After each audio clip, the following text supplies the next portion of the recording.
예수의 이름으로 기도함이. 오늘은 말씀드린 대로 교회력으로 마지막 절기인 왕이신 그리스도 주일입니다. 사실 12월 한 달이 남아있지만 교회력으로는 이 왕이신 그리스도 주일이 마지막 절기이고 다음 주부터 시작되는 대림절부터가 교회력의 시작이 되기 때문에 오늘은 교회력의 마지막 주간이기도 합니다. 그러므로 교회력은 예수 그리스도의 오심을 기다리는 대림절을 시작으로 해서 죽음과 그리고 부활, 그리고 성령 강림과 성령 강림 이후에 성령으로 임재하시는 삶을 살아가는 우리들의 모습을 바라보면서 바로 처음부터 끝까지 예수님의 구속 사건을 중심으로 이루어진 것이 교회력입니다. 특별히 왕이신 그리스도 주일은 지난 한 해 과연 우리는 성령님과 함께 동행하였는가?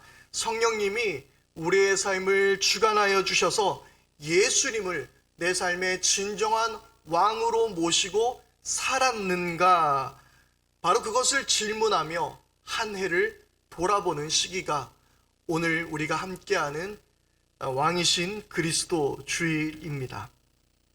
우리는 지난 한 해를 다시금 또 생각해 보게 됩니다. 코로나19가 휩쓸고 간 우리의 삶은 너무나도 비참했습니다. 단순히 이것은 질병의 문제가 아니었습니다.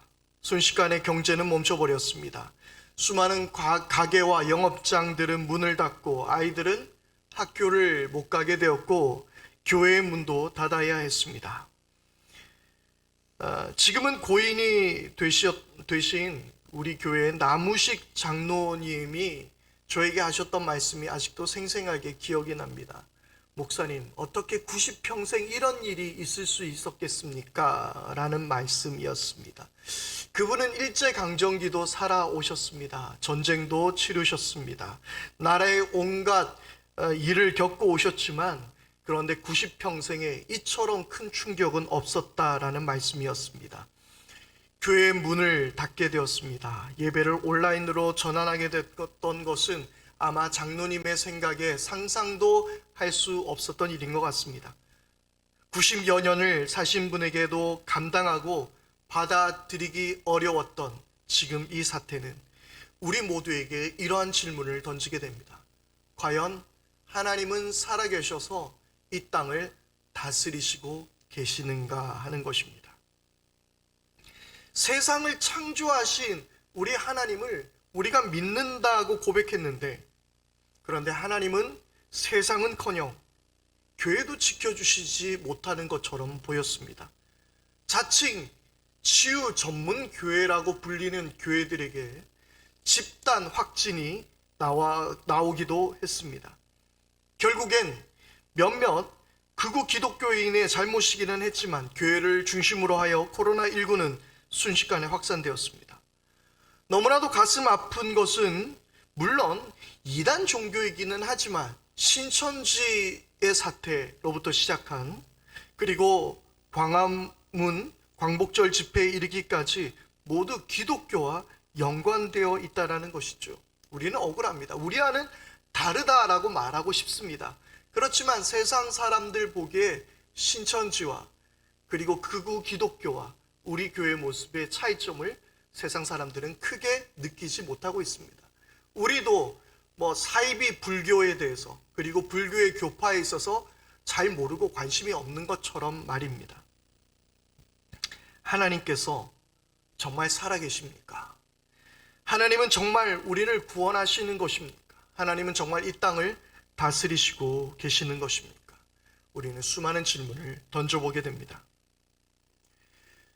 주전 722년 북이스라엘은 아수르 제국에 의해서, 아시리아 제국에 의해서 멸망당했습니다. 그리고 주전 587년 남유다는 바벨론에 의해서 멸망하고 예루살렘 성전도 파괴되게 됩니다. 그리고 유다 백성들은 바벨론의 포로로 끌려가게 되었죠. 나라를 잃어버린 절망과 위기 속에서 그 시기를 백성들과 함께 눈물을 흘리며 고통스러워했던 한 선지자, 바로 그는 에스겔이었습니다. 그는 30세의 부름을 받아 53세가 되기까지 그 혼란의 시기를 살아간 선지자였습니다. 바로 오늘 우리가 말씀에 읽었던 그 에스겔입니다. 그에게 충격적인 사건이 일어났습니다. 먼저 그에게 다가온 충격적인 사건은 유다 백성들이 주전 597년 바벨론의 포로로 끌려가게 된 것입니다. 에스겔 역시 그 포로들과 함께 바벨론으로 끌려가게 되었습니다. 그리고 그 후 10여 년 정도가 지난 후 주전 587년 그는 예루살렘 성전이 파괴되고 예루살렘이 함락되게 되었다라는 소식을 듣게 되었습니다. 이 충격적인 두 가지의 사건은 에스겔뿐만 아니라 이스라엘을 위기와 두려움으로 빠뜨리게 했습니다. 이런 충격적인 상황에서 유다 백성들은 이런 질문을 하게 됩니다. 하나님이 택한 백성이 어떻게 이방인들에 의해서 멸망될 수 있는가? 그리고 과연 우리에게 소망은 있는가? 과연 하나님께서 우리와 함께하고 계시는가? 바로 그 질문들을 던졌습니다. 이 질문을 던지는 이스라엘 백성들, 유다 백성들을 향해서 바로 에스겔 선지자는 말씀을 선포하고 있었던 것이죠. 모든 것이 무너지고 모든 것이 멈춰지고 더 이상 성전에 나가 예배조차 드릴 수 없는 유다 백성들을 향해서 하나님의 심판과 회복의 메시지를 증거하고 있었던 것입니다. 누군가에게는 굉장히 비과학적인 이야기이며 비상식적이며 한편으로는 잔인한 이야기로까지 들릴 수 있는 그런 이야기가 있습니다. 바로 성경에서는 하나님의 심판이라는 것이 있는데요. 특별히 레위기 26장 23절에서 26절 말씀은 이렇게 기록합니다. 이런 일을 당하여도 너희가 내게로 돌아오지 아니하고 내게 대항할진대 나도 너희에게 대항하여 너희 죄로 말미암아 너희를 7배나 더 치리라. 내가 칼을 너희에게로 가져다가 언약을 어긴 원수를 갚을 것이며 너희가 성읍에 모일지라도 너희 중에 연병을 보내고 너희를 대적의 손에 넘길 것이며 너희가 의뢰하는 양식을 끊을 때에 10여인이 한 화덕에서 너희 떡을 구워 저울에 달아줄지니 너희가 먹어도 배부르지 아니하리라. 이것이 무슨 말씀입니까? 요약하자면 하나님을 떠난 백성들에게는 전쟁, 그리고 전염병, 그리고 기근이 닥치게 된다라는 거예요. 그런 하나님의 심판이 내리게 된다라는 이야기를 하고 있는 것입니다. 성경의 여러 곳에서 이 세 가지의 심판은 늘 등장하고 있습니다. 전쟁, 전염병, 기근입니다. 우리가 상식적으로 생각해 보자면 전쟁이 일어나게 됩니다. 그러면 시체가 온 땅에 창궐하게 되겠죠. 그리고 그 부패한 시체로 인해서 바이러스와 세균들이 퍼져나가게 됩니다. 그러면 전염병이 돌게 되겠죠. 전염병은 자연까지도 피해를 보게 되고 그리고 그들은 기근에 이르게 되는 것입니다. 예레미야도 이와 같은 메시지를 선포하고 있는데요. 예레미야 15장 2절입니다. 그들이 너에게 어디로 가야 하겠느냐 하고 묻거든 너는 그들에게 이렇게 대답하여라. 나 주가 말한다. 어디를 가든지 연병에 걸려 죽을 자는 연병에 걸려 죽고 칼에 맞아 죽을 자는 칼에 맞아 죽고 굶어 죽을 자는 굶어 죽고 포로로 끌려갈 자는 포로로 끌려갈 것이다. 어느 누구도 하나님의 심판을 피할 길이 없다라는 거예요. 이 전쟁과 전염병과 기근, 이 하나님의 심판으로 이해하고 있는 것이죠. 그리고 특히 전염병에 대한 하나님의 심판은 다윗의 인구조사 사건을 통해서 특별히 우리에게 보여주는 바가 있습니다. 다윗은 인구조사를 한 이후로 하나님에게 심판을 받게 됩니다. 그것은 바로 다윗이 하나님을 의지하지 않고 인간의 생각으로 인구조사를 하며 어떻게 하면 우리가 이만하면 강대국, 이만하면 전쟁에서 이길 수 있을 만한 나라가 되었겠구나라는 것을 스스로 생각했던 것, 그것이 하나님께 범죄가 되었던 것입니다. 그래서 하나님께서는 다윗에게 세 가지 심판 중 하나를 택하라고 합니다. 그것은 7년 동안 기근이나 아니면 왕이 원수에게 쫓겨 석 달 동안 도망을 다닐 것인가, 그리고 세 번째는 사흘 동안 전염병이 돌게 할 것인가. 여러분이라면 어떤 선택을 하시겠습니까? 이것은 단순히 짜장면과 짬뽕의 선택이 아닙니다. 이것은 너무나도 심각한, 무엇을 하여도 정말 아주 치명적인 그러한 심판이었습니다. 그런데 다윗은 사흘 동안 전염병이 내리는 것을 선택했습니다. 그 이유는 자신이 사람의 손이 아닌 하나님의 손의 심판을 받기를 원했던 것입니다. 사무엘하 24장 14절 말씀에서는 이렇게 말씀합니다. 다윗이 갓에게 이르되 내가 고통 중에 있도다. 청하건대 여호와께서는 긍휼이 크시니 우리가 여호와의 손에 빠지고 사람의 손에 빠지지 아니하기를 원하는지라 하는지라. 다윗은 전염병이 하나님께 속해 있다고 인식을 한 것이죠. 이러한 성경의 말씀을 받아들이는 것이 때로는 야만적이기까지 보이지만, 바로 하나님의 심판에 대해서 성경은 이 전염병이 하나님과 무관하지 않다라고 지적하고 있는 것입니다. 저 역시 이번 코로나 사태를 바라보면서 이것이 하나님의 심판이다 라고 규정하기에는 분명히 무리가 있어 보입니다. 하지만 분명한 사실 한 가지는 오늘 우리가 하나님을 떠나 있다라는 사실입니다. 고도로 발달된 사회 속에서 하나님보다 더 좋은 것들이 넘쳐납니다. 성경을 읽는 것은 구시대의 유물처럼 되어버렸습니다. 예수님께서 굳이 다시 오시지 않더라도 세상은 너무나 안락하고 살기가 좋습니다. 모든 것은 과학으로 대치될 수 있는 인류의 발전과 그 성과들을 우리는 보고 있었습니다. 또한 사회의 천박한 자본주의는 각자의 이기심과 욕망을 무한대로 끌어올렸습니다.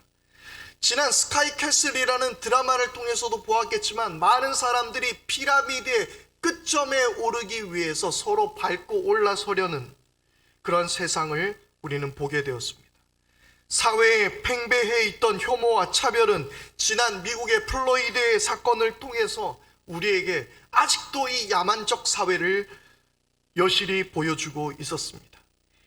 교회의 민낯은 어떠했습니까? 얼굴을 들 수 없을 만큼 부끄러웠습니다. 세상의 눈물과 아픔에는 무관심했고, 대형 교회의 세습에 눈을 감았고, 목회자들이 타락했고, 교회와 세상 정치가 결탁하여 온갖 가짜 뉴스를 생산해내는 그 중심이 교회가 되기도 했습니다. 코로나19가 굳이 하나님의 심판이라 말하지 않더라도, 그것이 심판이라 하더라도 이상하지 않을 우리는 이 세상을 바라보며 우리는 하나님과 멀어져 있는 것을 보게 됩니다. 아니, 하나님의 심판이 아니라고 말합시다. 그렇게 칩시다. 그러면 우리는 어떠합니까? 우리는 그것이 하나님의 심판과 무관하다고 말할 만큼 떳떳한가요? 마찬가지로 에스겔 역시 그러한 나라의 상황이 그들의 죄악과 하나님의 심판과 무관하지 않다는 것을 선포하고 있었습니다. 그러나 선지자들의 선포는 확실했습니다. 하나님이 치셨지만 하나님이 낫게 하실 것이라는 것이었습니다. 호세아 6장 1절에서 2절 말씀이 있지요. 오라, 우리가 여호와께로 돌아가자. 여호와께서 우리를 찢으셨으나 도로 낫게 하실 것이요, 우리를 치셨으나 싸매어 주실 것임이라. 여호와께서 이틀 후에 우리를 살리시며 셋째 날에 우리를 일으키시리니 우리가 그의 앞에서 살리라. 오늘 우리가 함께 보았던 에스겔 선지자도 동일한 회복의 말씀을 우리에게 전해주고 있습니다. 에스겔서 하면 여러분 뭐가 제일 먼저 떠오르십니까? 바로 마른 뼈의 환상이지 않습니까? 그 마른 뼈에 하나님의 바람이 불어일자 다시 회복되어지. 그리고 여호와께서 거기에 함께 하시더라는 그 성전에 함께 하신다는 여호와의 산마의 축복, 바로 그것이 에스겔이 이야기하는 하나님 나라의 회복, 하나님께서 허락하신 회복의 모습입니다. 오늘 말씀 가운데서 15절은 하나님은 목자 없는 양들 가운데 우리의 목자가 되어주신다라고 말씀하고 있습니다. 그리고 오늘 11절 말씀을 통해서 볼 수 있는 것처럼 그는 양들을 찾고 또 찾을 것이라고 말씀합니다. 목자는 이 고대 근동의 문서에서도 잘 드러나고 성경의 여러 곳에서도 드러나고 있는데, 이는 왕을 비유해서 쓰는 단어로 표현하고 있습니다. 왕이 백성들을 다스리는 것을 목자가 양들을 돌보는 것에 비유한 것이죠. 그리고 오늘 우리가 읽게 된 말씀 끝에 보면 23절 말씀에 내가 한 목자를 그들 위에 세워 먹게 하리니 그는 내 종 다윗이라. 이 다윗이 무엇입니까? 바로 왕입니다. 그런데 다윗이 어떻게 살아나죠? 바로 그것은 다윗을 예표한 메시아를 이야기하고 있는 것입니다. 그리스도를 이야기하고 있는 것이죠. 그리스도라는 말이 무엇입니까? 바로 기름 부음을 받았다라는 이야기예요. 왕이 무엇이죠? 기름 부음을 받는 것이 왕입니다. 바로 그래서 이 목자는 왕 대신 예수 그리스도를 우리가 의미한다라고 생각할 수 있습니다. 그래서 본문은 참된 지도자, 참된 왕이 백성들을 회복시키시고 돌볼 것을 말하고 있는 것입니다. 앞선 말씀들을 우리가 보게 되면 양들은 거짓 목자로 인해서 버림받았습니다. 양떼를 먹이지 않으면서 기름진 양을 잡아먹고 양틀 옷을 입고 즐겼던 것입니다. 그 양들이 짐승들에게 붙잡혀 가도 그들은 돌보지 않았습니다. 어제 충격적인 사건이 있었습니다. 저희 집에 기르고 있는 제이와 제재가 있는데요, 제재가 그만 다리가 부러졌습니다. 그래가지고 제재를 급히 안고 응급실을 동물병원에 찾아갔습니다. 그리고 엑스레이를 찍고 다리에 부목을 하고 지금 부상으로 지금 회복 가운데 있습니다. 순간 정말 가슴이 철렁 내려앉고 너무나 마음이 아프더라고요. 그리고 이 동물병원에 가니까 보험이 안 돼요. 그러니까 이게 상상도 못한 금액을 이야기를 하는 거예요. 그런데 그거 깎아달라는 말도 못했습니다. 왜냐하면 내 새끼가 아프니까 보이는 게 없더라고요. 목자가 양들을 돌보지 않는 이유는 한 가지입니다. 바로 그것은 사랑하지 않기 때문입니다. 제가 우리 제재를 들고 병원으로 뛰쳐갈 수 있었던 이유는 그 아이를 사랑해서이기 때문입니다. 그들을 사랑하지 않았기에, 백성들을 사랑하지 않았기에 먹고 즐기는 일만 하고 찾지 않았던 것입니다. 그런데 그 반대로 참된 목자는 11절 말씀대로 찾고 또 찾는다라고 말씀하고 있습니다. 11절입니다. 주 여호와께서 이같이 말씀하시느니라. 곧 내가 내 양을 찾고 찾되, 목자가 양 가운데 있는 날에 양이 흩어졌으면 그때를 찾는 것 같이 내가 내 양을 찾아서 흐리고 캄캄한 날에 그 흩어진 모든 곳에서 그들을 건져낼지라. 본문에서 찾고 찾았다라는 이 말이 반복되어 기록되고 있지만 사실 원문에는 같은 단어는 아닙니다. 앞에 찾고의 의미는 돌보지 않고 버려진 것을 구출해내는 그 행위를 뜻하는 단어가 이 찾고라는 말입니다. 그리고 뒤에 찾되라는 말은 철저하게 찾아내다, 검사하다라는 의미가 있습니다. 또한 이 단어에 숨겨진 의미는 사랑스럽게 대하다라는 의미가 있는 거예요. 여러분, 사랑받지 못해서 버려진 유기견들이 새 주인을 만나서 사랑받고 살고 있는 영상을 보면 뭔가 뭉클하지 않습니까? 저도 그런 영상을 보게 되면 뜨거운 눈물이 막 흘릴 만큼, 요즘 나이가 들어서 자꾸 쓸데없는 눈물을 흘리는데 그런 그 행복함이 있습니다. 기본적으로 양은 관리가 안 되면요, 매우 살아가기 힘든 동물입니다. 그런데 이 버려진 양들이, 이 돌보지 않았던 양들이 참된 목자를 만나서 사랑받고 회복되게 되는 것이죠. 선한 목자 되신 예수님은 양들은 그 목자의 목소리를 알아듣는다고 말씀하셨습니다. 사랑스러운 음성이지요. 왕 되신 예수님의 통치는 그래서 사랑입니다. 비록 하나님의 심판 아래 고통 속에 있었지만 그분의 회복은 바로 사랑에서 시작하는 것입니다. 더러워진 양털을 닦아주며 쉴 만한 물가와 푸른 초장으로 이끌고 그 양떼를 누이고 먹게 하는 것입니다.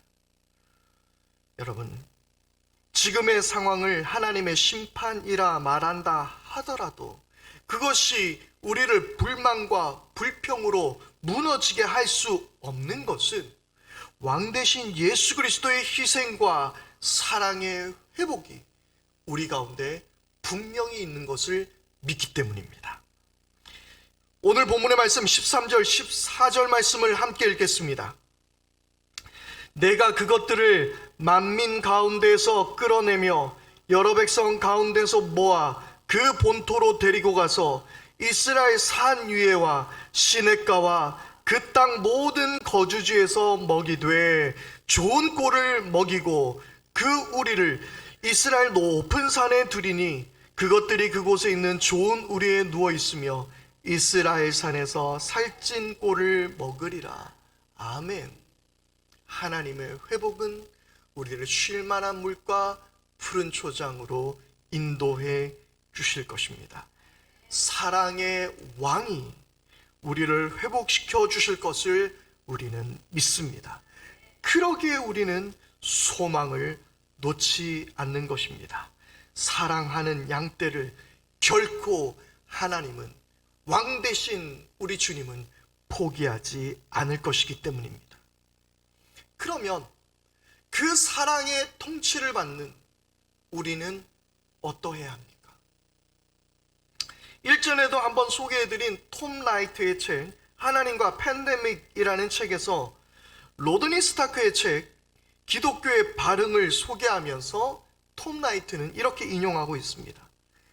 2세기, 3세기에 전염병이 유행했을 때 그리스도인들이 대처한 방식이 신앙 전파에 이바지한 결정적인 요인이었다고 하는데요. 주후 170년대 전염병과 250년대 전염병이 창궐했을 때를 이 로드니 스타크는 조사를 했습니다. 바로 그는 그리스도인들이 죽음을 무릅쓰고 환자를 돌보고 가난한 사람들을 도왔다라는 것을 보게 되었습니다. 어떤 학자들은 전염병이 그 로마와 그 땅에 창궐했을 때에 기독교 안에 있는 예수님의 치유 사건과 그리고 천국이라는 그 사상이 기독교를 전파하는데 크게 도움이 되었을 거라고 추측하지만, 그러나 로드니 스타크의 그 연구에 따르면 그것이 아니라 사랑의 왕이신 그리스도를 따르는 그의 백성들의 사랑의 실천과 헌신이 복음 증거에 큰 힘이 되었다라는 것입니다. 이것은 지금 이 시대를 살아가는 우리에게 시사하는 바가 매우 크죠. 그리고 그 전통은 계속되어서 병원과 호스피스를 세운 사람들이 바로 그 그리스도인의 후예인 것입니다. 톰 라이트는 계속해서 루터 이야기를 소개합니다. 루터의 시대에도 크게 전염병이 돌았습니다. 그런데 루터는 교회와 시민 지도자들에게 이런 편지를 보냅니다. 그 편지의 내용을 읽어드리겠습니다.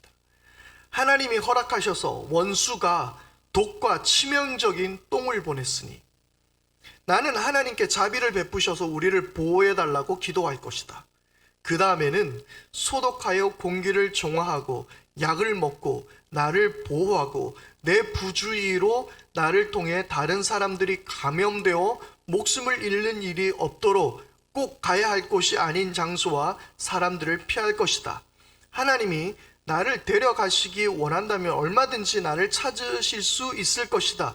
적어도 나는 하나님이 명령하신 일을 완수했으니 나의 죽음이나 다른 사람들의 죽음에 책임이 없다. 하지만 이웃에게 내가 필요하다며 어떤 사람이나 장소도 피하지 않고 그를 찾아가 도울 것이다. 이것이 바로 종교개혁을 일으켰던 루터가 교회와 지도자들에게 보낸 편지의 내용이었습니다. 왕이신 그리스도를 따르는 백성의 참된 모습이죠. 하나님의 심판이 이 땅 가운데 내려졌으니 회개하고 예수를 믿으라 라고 외치는 것이 아니라 사랑의 왕을 따르는 백성의 모습으로 곳곳에서 친절하며 모든 것에 사랑을 더하고 약한 사람을 도우며 희생할 줄 아는 그리스도인. 어쩌면 그것이 왕이신 예수님을 통해서 세상을 회복시키시는 하나님의 방법이 아닐까 합니다. 얼마 전 전태일 열사 50주기였습니다. 이때 산업 노동자들의 분진 마스크가 등장했습니다. 그런데 그 마스크는 앞뒤가 모두 까만 먼지로 뒤덮여 있었습니다. 마스크의 역할을 온전히 할 수 없었던 분진 마스크였던 것이죠. 마스크를 착용한 노동자의 모습은 얼굴과 마스크를 쓴 부분마저 온통 시커먼 모습이었습니다. 컨베이어 벨트 아래 쭈그려 종일 일을 했지만 분진을 전혀 막아내지 못한 마스크였던 것이었습니다. 성능 좋은 제품을 회사 측에 요구했지만 회사는 들은 채 만채입니다. 회사의 비용 절감이 그 이유였겠지요. 이런 모습 속에서는 결코 예수 그리스도가 왕이 되셔 세상을 회복하실 수가 없는 것입니다. 오늘 본문의 16절 말씀입니다. 그 잃어버린 자를 내가 찾으며 쫓기는 자를 내가 돌아오게 하며 상한 자를 내가 싸매주며 병든 자를 내가 강하게 하려니와 살찐 자와 강한 자는 내가 없애고 정의대로 그것들을 먹이리라. 아멘. 이것이 바로 하나님이 다스리는, 사랑의 왕이 다스리는 세상입니다. 상한 자가 싸매지고 병든 자를 강하게 하며 가난한 자가 부유하게 되고 살찐 자와 강한 자를 없애고 정의대로 하나님의 방법대로 그것들을 먹일 것이라, 공평하게 그것들을 먹이고 치유하실 것이라고 하나님은 말씀하고 있습니다. 1925년 당시 이태리의 국무총리 무솔리니가 스스로 최고 통치자를 뜻하는 두체라는 칭호를 사용하며 파시즘을 강화하였고 독일과 전 세계를 공포로 몰고 갔던 히틀러의 폭력 앞에서 수많은 기독교인들이 떨고 있었을 때에 예수 그리스도가 이 땅의 진정한 통치자임을 상기시키기 위해 정한 절기가 있었습니다. 그것이 바로 오늘 우리가 기념하는 왕이신 그리스도 주일입니다. 팬데믹으로 소망을 잃고 공포에 사로잡혀 가는 이때에 우리는 소망을 외치며 선포해야 할 줄 믿습니다. 영원하신 왕 예수 그리스도, 사랑의 왕으로 오신 예수 그리스도. 함께 기도하겠습니다.